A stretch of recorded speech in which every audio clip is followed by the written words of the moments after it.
Hello, ako po ay magluluto ng ginatang halo-halo. Mayroon lang akong mga ingredients na kukunti lang naman pero gusto ko may halo na langka. Ito yung langka niya. Ah, may kamote rin po ako. At saka ito yung paborito ko yung gabi. At saka haluan ko ng dalawang saging. Gusto kong dagdagan din ito ng dalawa. Kaya mamaya ko nalulutuin. Ihahanda ko lang tong glutinous rice. Ito yung bilo-bilo.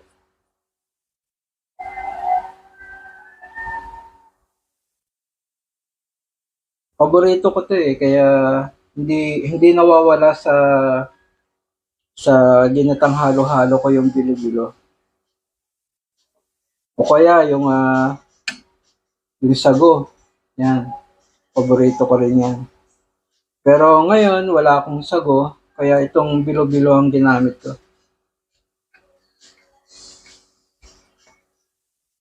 Kaya mamaya ihahanda ko lang yung mga ingredients. Bibili lang ako ng ano, more banana. Kulang kasi. At ang aking lulutuin ay good for 4 person. Kasi pagka marami, hindi namin kaya mabusin.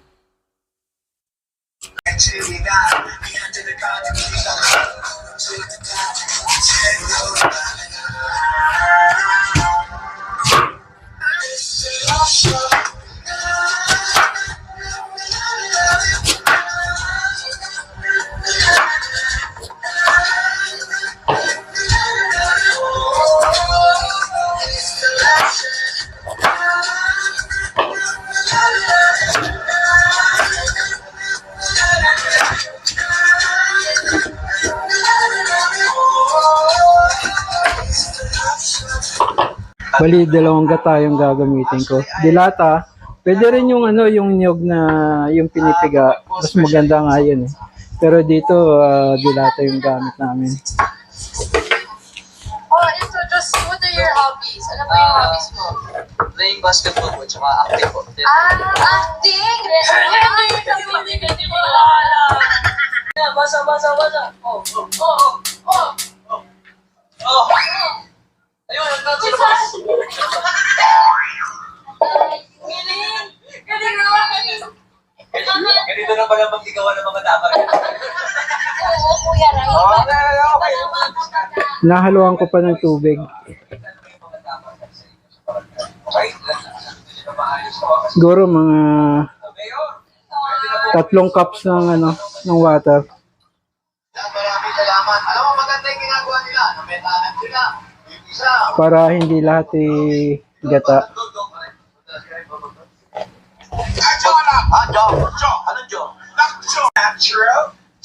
Unahin ko muna yung gabi. Yeah!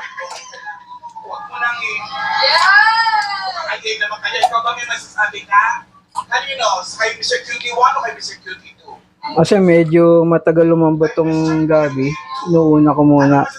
Papakuluan ko ng mga 1 minuto muna. Ano daw? Happiest day mo? At saka itong para mas malasa siya, linalagay ko na rin yung langka.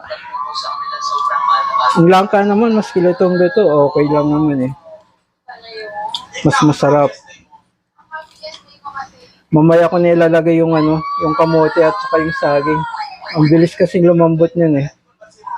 Pagka linagay ko kagad, mabilis din siya madurog. Kaya ito muna yung inuuna ko, yung gabi saka yung langka. Mr. QT number 1. Lalagay ko na rin tong kamote.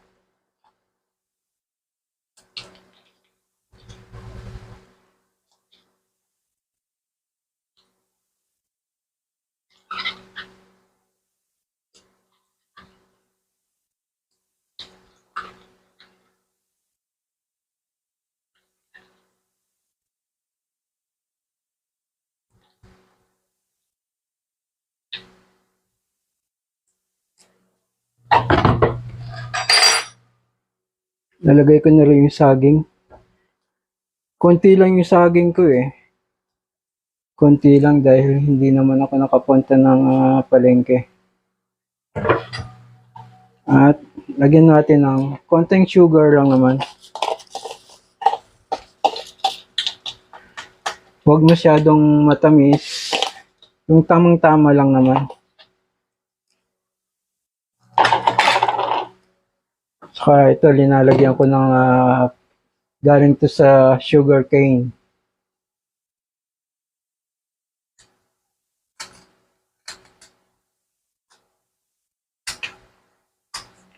Matutunaw to dito, then ahalo yung lasa niya, yung tamis. Medyo sinubukan ko, medyo masarap. Kaya inulit ko ulit.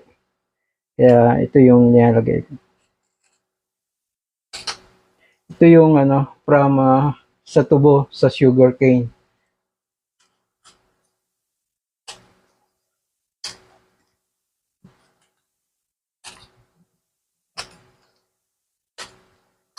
Yan. Saka lalagay ko na rin yung bilo-bilo ko. Eksakto yan pagka luto na yung lahat. Yung bilo-bilo nasa ibabaw na. Luto na lahat yun. Nisa-isa ko lang yung bilo-bilo para hindi siya dikit-dikit.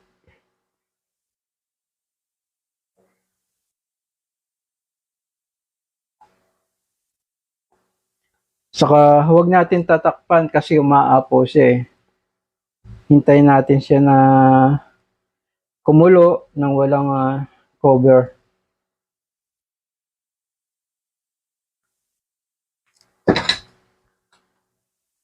Haluin natin ng konti para yung bilo-bilo hindi masyadong madikit. Mga siguro mga 2 to 3 minutes na lang to. Luto na to.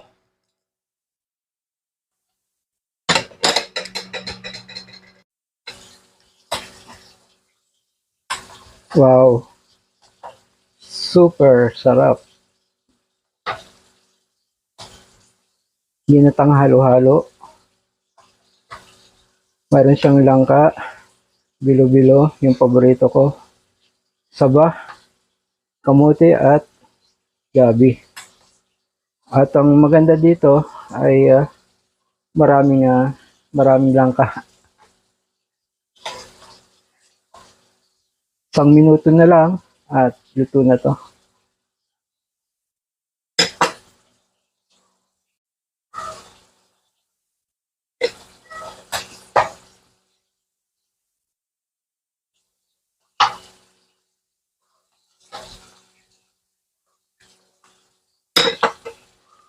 Luto na.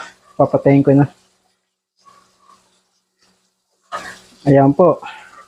Good for snack sa hapon. At sabayan na lang ninyo ng yung mga juice, mga fruit juice. Sige po. Babu!